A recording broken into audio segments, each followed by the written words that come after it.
Shrimad home remedies में आपका स्वागत है। और हम आपको बताएंगे हमारे भारत का जो सबसे प्यारा रिश्ता है, जीजा और साली का। पहली बात तो मैं इस वीडियो से मैं किसी को हर्ट नहीं करना चाहता हूँ। अगर किसी पे हमारी बातें स्टिक बैठती हो, बिल्कुल परफेक्ट बैठती हो तो एक्चुअली में जीजा साली का रिश्ता शायद संसार में सबसे मित्रवत रिश्तों में से एक है। खुशनसीब हैं वो लोग जिनकी सालियाँ होती हैं। हम भी इस मामले में लकी हैं कि हमारी भी बहुत सारी सालियाँ हैं। उससे बड़ी दूसरी बात यह है कि उनके ख़ानदान का हम पहला जवाई हैं। तो जिया नाम का प्राणी उन्होंने शायद नहीं देखा था इससे पहले, मुझसे पहले। तो शुरू में सालियाँ मुझे बड़ी गौर से देखती थी, मानो कोई मैं एलियन हूँ। ससुराल में ऐसी सेवा होती थी कि बस वहाँ से जाने का मन ही नहीं करता था। लेकिन फिर जब आप ज़्यादा जाने लगते हैं ससुराल, तो फिर आपकी इज्जत में दिनों दिन कटौती होती चली जाती है। पहले तो ये था कि एक साली अपने हाथ से नाश्ता खिलाती है तो दूसरे सर में चंपी कर देती है। कुल मिलाकर धरती पर पूरे जन्नत समझ लो वही है। अब हम मेन मुद्दे की बात पे आते हैं, रिश्ते के ऊपर। तो शादी के बाद इंसान को दहेज के साथ साथ या गिफ्ट के साथ साथ नए रिश्ते थोक के हिसाब से मिलते हैं, जैसे सास ससुर, साला साली वगैरह वगैरह वगैरह। इनमें से कुछ रिश्ते कटीले होते हैं और कुछ रिश्ते रसीले रसीले होते हैं। अगर लड़की के लिहाज से देखा जाए तो उसका सास से रिश्ता, लड़की के लिहाज से देखें तो सास और जो बहू का जो रिश्ता होता है वो तो आपको मालूम है कि कैसा होता है। तो अभी रसीले रिश्ते की बात करें तो शादी के बाद सबसे रसीला रिश्ता जीजा और साली का होता है। इन दोनों का रिश्ता ऐसा होता है जैसे दूध और मलाई का। जीजा अगर दूध है तो साली मलाई की भांति होती है। अगर दूध में से मलाई निकाल ली जाए तो दूध की तासीर कम हो जाती है और दूध कुछ बूझा बूझा सा लगने लगे। वैसे ही मलाई जब तक दूध में मिक्स रहती है खिली खिली लगती है, मगर दूध से अलग होते ही उसकी रंगत भी कुछ कम होने लगती है। तो जीजा साली के इस रिश्ते पर आज हम आपको कुछ प्रकाश डालने जा रहे हैं कि बस ऐसे ही बैठे हुए थे तो हम सोचे यार सारे रिश्तों के बारे में तो हम बात करते हैं, जीजा और साली के रिश्ते के बारे में कभी किसी ने बात नहीं की। तो जीजा चाहे जैसा भी हो, लगभग लगभग सारी सालियों को वो एकदम लेटेस्ट हीरो के जैसा नज़र आता है, जैसे रणवीर कपूर हो गया, ऋतिक रोशन हो गया वगैरह वगैरह वगैरह। तो उससे लगता है कि जीजा ही सबसे हैंडसम लड़का है। साली अपने जीजा जी के साथ जब चलती है तो ऐसे अकड़ कर चलती है जैसे कोई रैंप पर कोई मॉडल फैशन परेड कर रही हो। और मैं अपने साथ भी देख चुका हूँ और दूसरों के साथ भी देखता हूँ। जब कोई जीजा और साली जा रहे होते तो पूरे ससुराल में साली ही जीजा का सबसे ज़्यादा ख्याल रखती है। साली के लिए अपने जीजा जी के दिल में बेहद मान सम्मान, प्रेम और स्नेह भरा होता है। इसका इजहार सालियों ने समय समय पर जीजा जी के नाम को किसी पुराने कंप्यूटर की भांति अपग्रेड करके भी किया हुआ है। जैसे कंप्यूटर पहले होता था तो पेंटियम होता था, फिर पेंटियम 2 आया। वैसे ही अब जो हमारे जीजा जी जो वर्ड हैं, तो पुराने ज़माने की जो सालियाँ थी तो अभी तक जीजा जी मेंटेन की हुई है, जीजा जी कहते हैं। पर आजकल की जो नई जो जनरेशन है उन्होंने पूरा डिज़ाइन कर दिया है जीजा जी को। जीजा जी को उन्होंने जीजा का जो डंडी होता है उसे गायब कर दिया और जीजा से जीजू बना दिया। जीजा जी को इससे कोई फ़र्क नहीं पड़ता है। जीजा जी उल्टा खुश हैं कि चलो उनके नाम में हमेशा कुछ ना कुछ एक मॉडिफिकेशन हो रहा है। हो सकता है आज जीजू हैं, आने वाली जो नई जनरेशन है वो जीजू में से वो हटा दे और सिर्फ जीज रह जाए, तो कोई बड़ी बात नहीं है। अब देखना है कि अब जब तक ये प्रचलन रहता है तब तक जीजाजू से जीजू और जीजू का रूप क्या हो जाता है।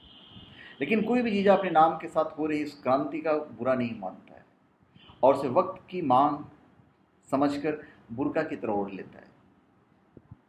अब जीजा जी की विवेचना करते हैं। हालांकि जीजा रूपी सामाजिक जीव को परिभाषित करना बड़ा ही कठिन कार्य है, फिर भी जागरूक व्यंग्यकारों की समय समय पर की गई अलग अलग परिभाषाओं की निचोड़ में से एक सम्मिलित भाषा निकल कर आई है, जो इस प्रकार है कि जीजा एक ऐसा असामाजिक प्राणी है जिसे अपनी साली से रोमांस और छेड़छाड़ करने की पूर्ण सामाजिक मान्यता प्राप्त है। तो वर्णित परिभाषा को सामाजिक मान्यता कैसे प्राप्त है, इसके लिए जीजा साली रिसर्च टीम ने इस पर सर्वे किया तो पता चला जो आंकड़ा सामने आया है वो चौंकाने वाला है। 90% जीजा एक स्लोगन पे चलते हैं कि भाई साली आधी घरवाली होती है। इस प्रचलित भारतीय कहावत का लाभ उठाते हुए अपनी आधी घरवाली को पूरी घरवाली बनाने की फिराक में लगे रहते हैं। ज़्यादातर जो चीज़ें हैं 90%, 10% चीज़ें इसलिए अपवाद हैं क्योंकि सालियों की जो दीदियाँ होती हैं वो सजग होती हैं और हर जगह मौजूद होती है। अगर सजग ना हो तो ये आंकड़ा 90% को क्रॉस कर जाएगा।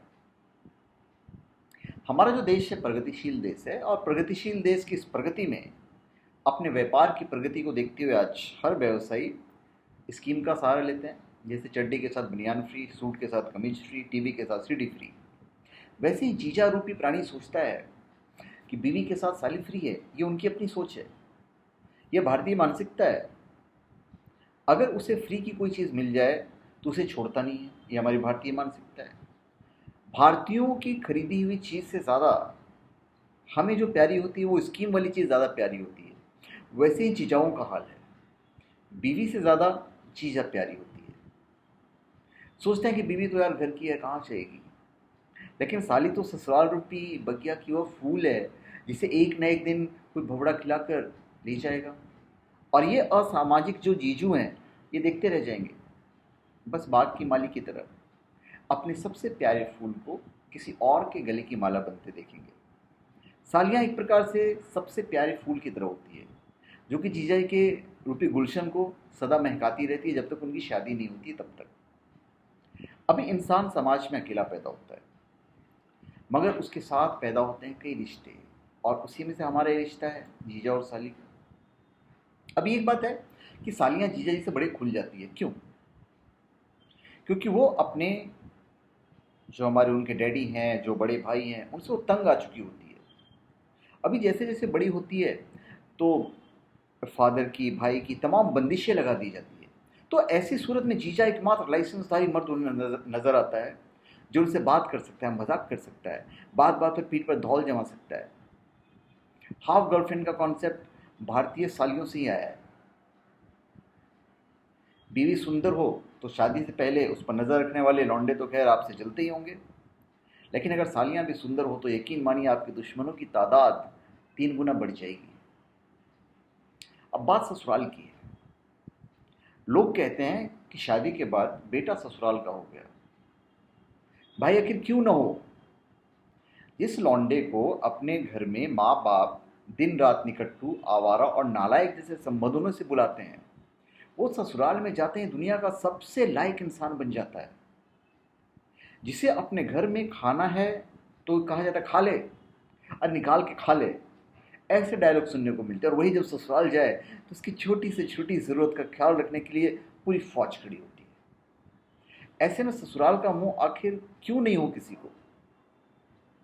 तो इस मामले में हम मर्द महिलाओं से बड़े दिल के होते हैं।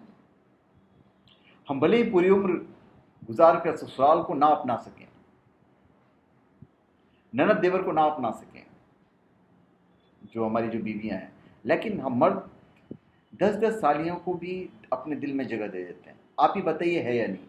अगर मैं गलत कह रहा हूं तो कमेंट कीजिएगा, और सही कह रहा हूं तो भी कमेंट कीजिएगा। बहुत लोग को जब सालियां ब्याह के चली जाती है तो जितने जीजा होते हैं उनको ससुराल जाने का मन नहीं करता है। उनको लगता है यार ससुराल जाके क्या करेंगे, यार कुछ है ही नहीं। देखिए, हम वही बात कह रहे हैं कि इंसान समाज में अकेला पैदा होता है, मगर उसके साथ पैदा होते हैं कई रिश्ते, और इन्हीं रिश्तों के बाद वो बढ़ता है, और उसके रिश्ते भी उसकी बढ़ती उम्र के साथ बढ़ते ही चले जाते हैं, और उसके रिश्ते भी बढ़ती जाती है, बढ़ती जाती है, बढ़ती जाती है। जो आज किसी का बेटा है वो कल किसी का बाप होगा, जो आज किसी का बाप है वो कल किसी का दादा होगा। कहने का तात्पर्य है कि कुछ रिश्ते तो नहीं बदलते, किंतु समय समय पर इंसान नए रिश्तों से जुड़ता चला जाता है। तो धन्यवाद। आप हमारे चैनल पे सब्सक्राइब करें और अपने कमेंट दीजिए, और अगर हमने कुछ गलत कहा हो तो आप बिल्कुल कमेंट कीजिएगा, और अगर हमने सही कहा है और आपको अच्छा लगा होगा तो लाइक करके कमेंट ज़रूर दीजिएगा। और अगर आपको कुछ जानना हुआ या पूछना हुआ तो हमारे वीडियो के नीचे कमेंट बॉक्स है, वहाँ पे आप कमेंट कर सकते हैं। तो धन्यवाद। आप हमारे चैनल पे सब्सक्राइब करें और अपने कमेंट दीजिए। धन्यवाद।